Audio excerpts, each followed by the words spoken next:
ఒకప్పుడు 1983 టైంలో కపిల్ డెవిల్స్ సాధించినటువంటిది వన్డేల్లో విజయం. ఆ తర్వాతన మళ్ళీ అసలు ప్రపంచ కప్లో విజయం అన్నది భారత్ దరిదాపుల్లో కూడా రానటువంటి సందర్భంలో 2007లో ధోని ఆధ్వర్యంలో సాధించినటువంటి విజయం ఒక ఎత్తు అయితే 2011 వరల్డ్ కప్ ముద్దాడినటువంటిది. ఒకే కెప్టెన్ 2 వరల్డ్ కప్పులు గెలిపించింది. అటు వన్డే కానీ ఇటు పక్కన T20 కానీ.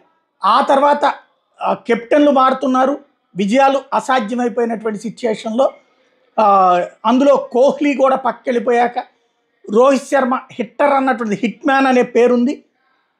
బట్ ఎలా సాధ్యం అనుకున్నటువంటి దశలో ఈ వరల్డ్ కప్లో ఈ T20 వరల్డ్ కప్లో వచ్చేటప్పటికి ప్రతి మ్యాచ్లో కూడా కష్టపడి గెలవడమే అవుతూ వచ్చేటప్పటికి సాధికార విజయం అన్నటువంటిది ఎలా అనుకున్నటువంటి సిచ్యుయేషన్లో అద్భుతమైనటువంటి విజయాన్ని సెమీఫైనల్స్లో, ఆ తర్వాత ఘనమైనటువంటి విజయాన్ని ఫైనల్స్లో సొంతం చేసుకుంది.